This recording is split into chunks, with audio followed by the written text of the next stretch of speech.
Hello and welcome to English for Beginners class. Today's lesson is about adverbs of frequency. How often something happens. Always. It means that 100%. I always go home after work. Often. 90% of time I do that. He often sleeps late.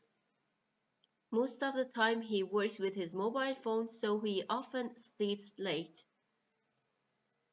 Usually,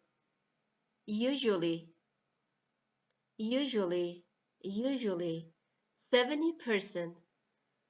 They usually play soccer. Sometimes 50%. They sometimes go shopping. Hardly ever or rarely. Synonym for hardly ever is rarely. He rarely listens to rap music. Never, 0%. Amy never takes a taxi. To see more videos, please subscribe the channel. Bye bye.